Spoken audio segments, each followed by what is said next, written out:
It's very possible. In fact, that person right there is listening.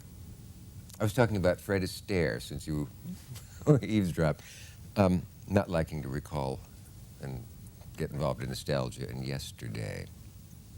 And then I was recommending to you Anthony Burgess's book, A Mouthful of Air. Yes, you were, and you told Anyone me who's interested in language and speaking. And he wanted to be on your show, and you didn't in know fact that. was, fortunately, but I didn't get to finish that, but eventually he was. You know what I think I'd like to do? Have a show when, instead of recording the conversations, what you do is you record the conversations in the commercial breaks. And that's what you show. So Often better. Yeah. Maybe not in this case, but certainly it was interesting in this case. Well, it would be immodest of us to say in this case. And it could be brief, but, because, maybe it would be only 12 or 15 minutes, and you could do 4 different guests inside a 1-hour show. I want you to know that you were there when I had this idea, and it is instantly copyrighted. Well, people with satellite dishes, for the longest times, it took people like network news anchors to remind themselves that they can't say, God damn it, who left this thing here? During the last segment, it was spilling all over me. And really, people on satellite were recording these and then sending them to newspapers, and eventually they caught on. What was the famous movie, a black and white movie, the movie of the 50s, about a host who wrecked his career? Facing the Crowd. Facing the Crowd. Andy what a wonderful... Griffith? Yes, I think so. Thought to be based somewhat on Arthur Godfrey, though that was kind of a tenuous parallel. And Godfrey certainly was not known beyond America, but yeah, that's a frightening film where he... Oh yeah, he's betrayed. Is it Patricia Neal or is it Mathau or both? Yes, leaves the sound open at the end of the show when he's abusing his audience and his fans, who of course have always found him adorable. It's possible there's a generation out there now who is too young to know about Uncle Bob, was it? Does that reach...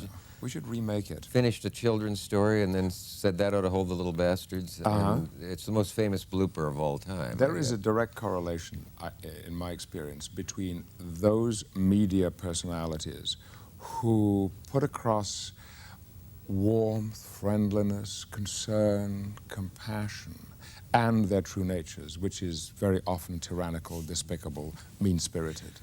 Have you? I think we always like to see that reconfirmed when it happens. Yeah, I have known this before.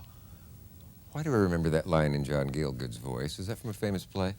I have known this before. Yes, I'll tell you exactly what it is. It's almost the last line from the end of Act 1 of Harold Pinter's play, No Man's Land, when... Go to the head of the class. That is right. That is what it is. And what has happened is that Ralph Richardson, God rest his soul, has just collapsed. He did a spectacular fall forward.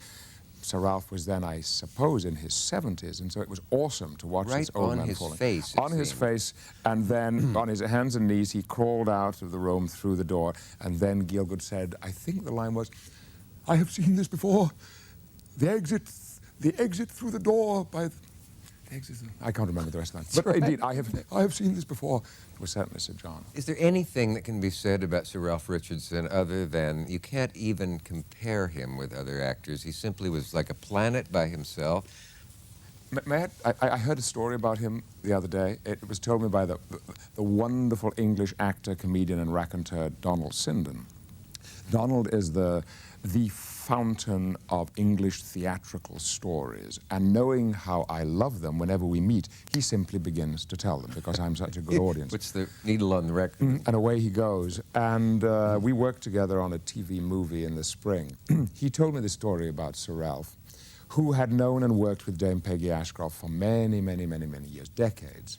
And not long before his death, he invited Dame Peg to his apartment in London for dinner with he and his wife. He had a private elevator which went from the street right up to his own apartment. The bell rang and there was Dame Peggy downstairs. Sir Ralph went down in the elevator and she got in. It was a tiny elevator and they rode up in silence for a moment, and then he said to her, Peg, did you and I, did we ever, did we ever do the deed, the thing? And she said, Ralphie, no, we never did. And he said, oh, just checking. He liked to keep things in order. Yeah, yes, yes.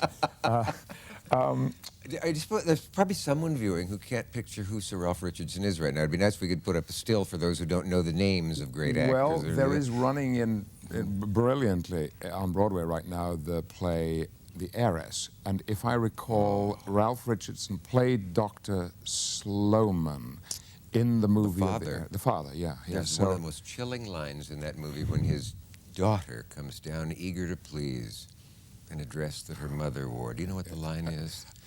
I don't know exactly, but she's so pathetically eager to please, and she said it belonged to your mother. Or she said it was mother's, and he says... I know it.